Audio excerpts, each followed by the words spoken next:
Salut tout le monde, j'espère que vous allez bien. On se retrouve pour une nouvelle vidéo les amis. On va démarrer avec les unes des quotidiens madrilènes. Marca qui titre sur la finale de la Conference League hier entre le Betis et Chelsea. Le Betis qui s'est écroulé en seconde mi-temps et au final ce sont les Blues de Chelsea qui s'imposent 4 buts à 1 alors que les Sévillans menaient 1 but à 0 jusqu'à la 65e à peu près.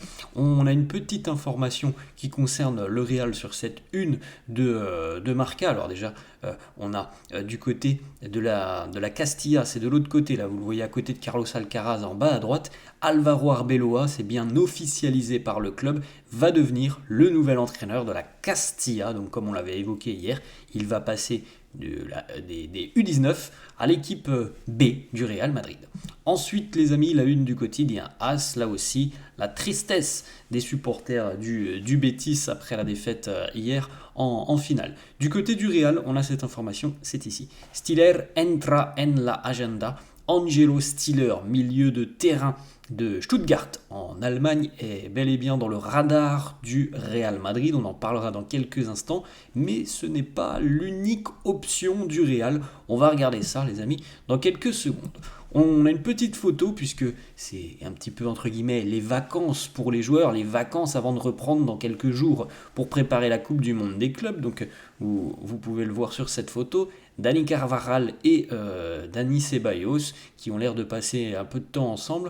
À mon avis, ils doivent être en Andalousie parce que pour être torse nu comme ça, faut certainement être en Andalousie. Puis je crois qu'il faisait à peu près 35 degrés en Andalousie en début de semaine. Donc je pense qu'ils sont du côté de l'Andalousie en train de se préparer aussi physiquement pour ne pas trop perdre et ne pas trop se relâcher pendant cette quinzaine de jours, les amis, de vacances avant de revenir à l'entraînement. La petite information justement sur le calendrier pour les prochains jours. Xabi Alonso n'aura que 5 joueurs à sa disposition le 9 juin, date de la reprise entre guillemets, parce que c'est pas véritablement des vacances là, c'est pas véritablement un arrêt complet, donc reprise le 9 juin avec 5 joueurs, Rodrigo, Lucas Vazquez, Raúl Asensio, Dani Ceballos et Fran Garcia. Alors, Dani Carvajal, on peut l'inclure, mais étant donné qu'il est sur un processus de récupération, je ne sais pas, et on ne sait pas à l'heure actuelle s'il reprendra l'entraînement ou s'il poursuivra son processus de récupération. 11 joueurs sont avec leur sélection nationale, et on a aussi énormément de joueurs qui sont absents pour blessure. Hendrik, Militao, Carvajal, voilà, qui a été inclus dans la liste, Rudiger, Alaba, Mendy, Camavinga. Donc voilà un petit peu comment va reprendre le Real, donc le 9 juin, donc dans une dizaine de jours, les amis, à peu près. On a une petite information, c'est une déclaration d'un joueur qui, d'ailleurs, il y a une quinzaine de jours, on avait vu sa déclaration, a ouvert la porte à un retour en Espagne, sans jamais nommer le Real Madrid. Il a dit, voilà, j'aimerais revenir aussi en Espagne. Alex Grimaldo, qui a été entraîné donc, pendant 2 ans par Xabi Alonso, et qui nous dit, Xabi en tant qu'entraîneur, il est très très proche des joueurs, mais en même temps, c'est quelqu'un de très strict. Il ne veut que personne ne se relâche, il ne veut pas de relâchement. Dès lors que vous entrez sur le terrain d'entraînement, il veut que tout le monde se concentre sur son idée et sa philosophie du foot. Il veut que tout le monde ait la faculté de savoir ce qu'il doit faire sur le terrain à n'importe quel moment. Il comprend le match parfaitement et c'est exactement ce qu'il va se passer à chaque moment.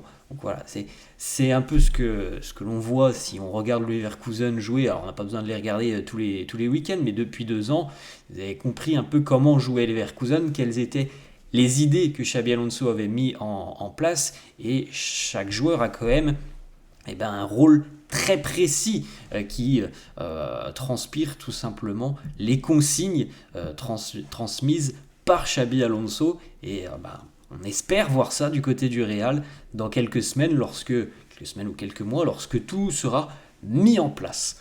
On poursuit les amis avec une petite information pour la prochaine édition de la Ligue des Champions. Le Real Madrid va affronter 2 clubs de Première Ligue lors de la phase de groupe de la Ligue des Champions. Donc Vous savez, on a vécu cette année la nouvelle édition, première saison de cette nouvelle édition de la Ligue des Champions, donc avec ces 8 matchs en phase de groupe, qui ont d'ailleurs posé beaucoup de problèmes au Real, mais c'était surtout des problèmes personnels au sein du Real, c'est qu'on n'était pas très bon cette année tout simplement. L'année prochaine, nous aurons donc 2 équipes de Première Ligue déjà à affronter sur les 8 premiers matchs, donc évidemment, ça sera des gros affrontements, parce que ce sera soit Liverpool, City, Arsenal, Chelsea, Newcastle ou encore Tottenham. On enchaîne les amis avec le quotidien AS. L'urgence du côté du Real Madrid était de se renforcer, de se densifier en défense, et ça a été fait très rapidement avec l'arrivée de Trent Alexander-Arnold et de Dean Huijsen. On attend les présentations dans quelques jours maintenant.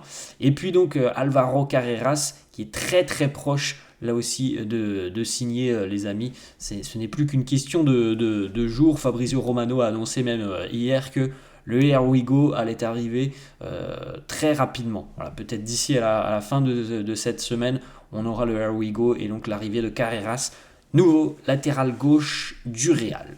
On poursuit avec des informations, comme on l'a dit tout à l'heure, sur Angelo Stiller, ce milieu de terrain donc de Stuttgart qui a été notamment conseillé par Toni Kroos et qui est donc dans les plans du Real.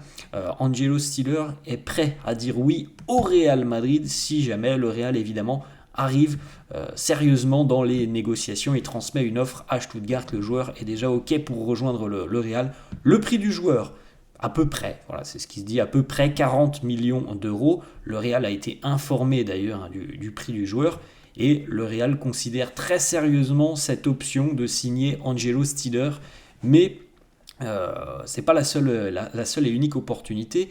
Fabrizio Romano nous dit aussi que le Real, là aussi il confirme les informations de Marca, le Real apprécie énormément le profil, que le joueur adorerait rejoindre le Real, mais que pour le moment il n'y a pas de discussion avancée. Donc on est dans une phase du côté du Real où je pense on a plusieurs profils, plusieurs noms au milieu de terrain, et on n'a pas encore tranché de quel joueur devait véritablement arriver à Madrid, et surtout de quel joueur Xabi Alonso et son staff ainsi que les dirigeants avaient véritablement l'envie de faire signer. Donc on a plusieurs profils. Alors il est vrai les amis qu'on n'en a pas beaucoup qui filtrent dans les médias des profils. Alors on sait, Angelo Stiller, Zubimendi, on sait que le Real est toujours plus ou moins sur le dossier, mais ça semble très compliqué, voire même impossible, parce que on a l'impression que c'est fait à 99% avec Arsenal. On peut citer Florian Wirtz, mais c'est la même chose, ça semble impossible parce que Florian Wirtz est en discussion très avancée depuis presque une semaine maintenant avec Liverpool. Donc on n'a pas trop d'autres noms. Alors Nico Paz, c'est un dossier un peu différent parce que Nico Paz, c'est un madrilène, grosso modo, si on peut le dire comme ça. Donc on n'a pas beaucoup d'autres informations. On va voir si ça sort dans les prochains jours. En tout cas, oui, Angelo Stiller fait partie des joueurs suivis par le Real. Vous pouvez jeter un petit coup d'œil, d'ailleurs, les amis, sur ces datas, donc ces utilisations de statistiques pour comparer Toni Kroos, Luka Modric et Angelo Stiller. L'objectif étant, les amis, évidemment, d'être le plus proche du cercle. Et vous pouvez constater que Angelo Stiller a des statistiques très équivalentes à ce que peuvent proposer Luka Modric et Toni Kroos. Alors évidemment, on n'est pas en train de dire que c'est le nouveau Modric ou le nouveau Kroos.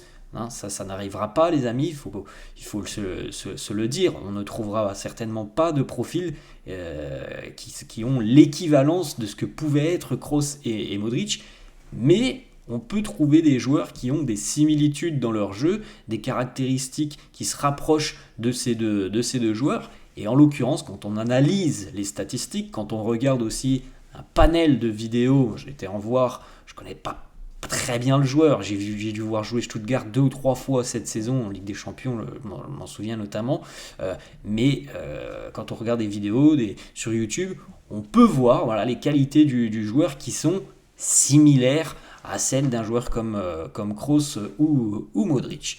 Autre information de Fabrizio Romano, et c'est là qu'il confirme évidemment que le Real a véritablement visiblement un panel de joueurs à l'heure actuelle dans le radar, c'est qu'Angelo Stiller n'est pas à l'heure actuelle le milieu de terrain priorisé par le Real. Il y a aussi d'autres options qui sont évaluées. Et c'est là qu'on espère que les informations vont sortir, les amis, pour découvrir un peu aussi quels sont les autres profils que le Real est en train d'évaluer. On enchaîne avec Kylian Mbappé, vous le savez, il a remporté le titre de joueur de la saison. On a 2-3 déclats de Kylian qui nous dit justement c'est un plaisir de remporter ce trophée, c'est un grand moment pour moi, je veux remercier tous les Madridistas qui ont voté pour ma personne. Ma première saison en Espagne a été une nouvelle expérience en tant que personne, en tant que joueur. Je suis très heureux d'être ici au Real. Lorsque je suis arrivé, j'ai dû m'adapter évidemment à l'équipe, au pays, à la nouvelle langue, à une nouvelle culture. Maintenant, je me sens très bien et je pense que ça se reflète sur le terrain. Un petit mot sur la Coupe du Monde des clubs. Il nous dit ça va être la première fois que nous participons à cette compétition et nous avons vraiment envie de bien figurer. C'est une chance d'être champion du monde avec le club. On va se battre pour gagner ce trophée. On a une petite photo, les amis, pour clôturer un petit peu la vidéo avec Carlo Ancelotti du côté du Brésil. Alors, il était hier soir à Rio pour aller suivre le match de Flamengo, ancienne équipe de Vinicius. Et d'ailleurs, Vinicius était présent. On a pu retrouver donc Carlo et Vini avec un maillot de Carlo floqué Ancelotti, enfin un maillot de Flamengo floqué Carlo Ancelotti. C'est assez sympa. Et puis une petite information aussi qui concerne Arda Güler. Il a été appelé pour les 2 prochains matchs amicaux de la Turquie qui vont affronter d'ailleurs le Mexique et les États-Unis. Voilà les amis, la fin de cette vidéo, j'espère que ça vous a plu. N'hésitez pas comme d'habitude à lâcher un petit pouce bleu. Merci à tous ceux qui le feront. N'hésitez pas à vous abonner à la chaîne, je vous souhaite une bonne journée et je vous dis à la prochaine. Ciao.